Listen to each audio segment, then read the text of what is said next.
Hello everyone, this is Abhishek, and in this video we will learn how to form a quadratic equation when the roots are given or the sum of the roots and the product of the roots are given. So the first theorem of this topic is if alpha and beta are the roots of a quadratic equation, then the form of the equation will be x square minus of alpha plus beta into x plus alpha beta equals to 0. Now here let us assume that the general form of the equation be ax square plus bx plus c equals to 0, where a should not be equals to 0. Now since it is given that alpha and beta are the roots of that equation, then alpha plus beta is equals to minus b by a and alpha beta equals to c by a. So we got this from the relation between roots and coefficients. Now since this a is not equals to 0, then we can divide a in both the side of this equation. So after dividing by a, we get this equation. Now from this relation we can write b by a will be equals to minus of alpha plus beta. Then this term will become minus of alpha plus beta into x, and since alpha beta equals to c by a, then we can write c by a as plus alpha beta, and we will keep x square as it is. So we got the quadratic equation as x square minus alpha plus beta into x plus alpha beta equals to 0. Hence proved.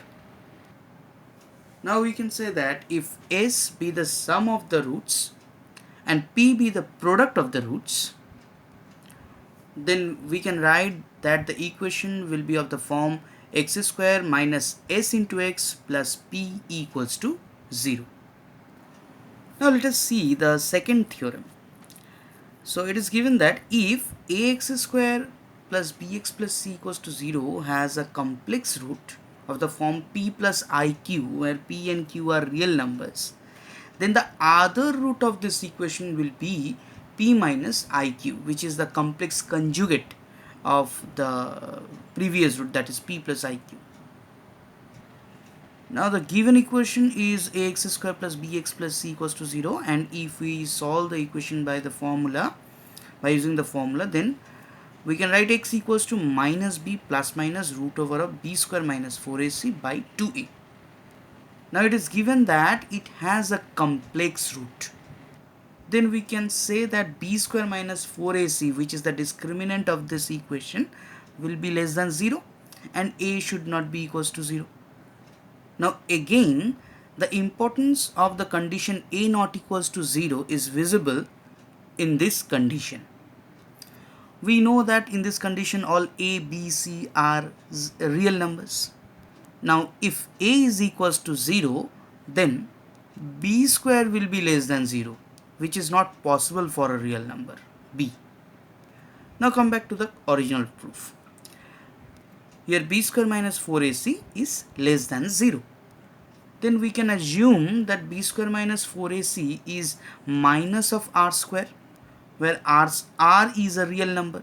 So therefore r square will be positive, but with the negative sign, minus r square will become negative. Then in that solution we can replace b square minus 4ac by minus of r square. Then we can write x equals to minus b plus minus root over of minus r square by 2a, which can be written as minus b by a plus minus r by a into root over of minus 1. Sorry, it will be 2a in the denominators. And we know that root over of minus 1 is equals to I.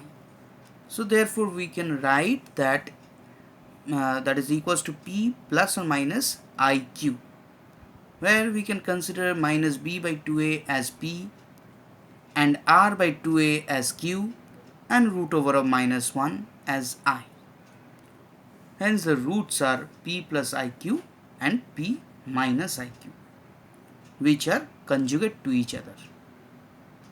Now the third theorem is if the roots of a quadratic equation are such that is of the form p plus root q, then the other root will be p minus root q. I am leaving the proof of this theorem for the viewers. So from the above theorems, we can conclude that a quadratic equation has either both roots real or both the roots complex. Definitely that will be non-real, because we know that the real numbers are also complex numbers. That is, a real number is a subset of complex numbers. As if we put b equals to 0 in this complex number a plus ib, the complex number will become a real number. And geometrically also we can see the real line in the complex plane.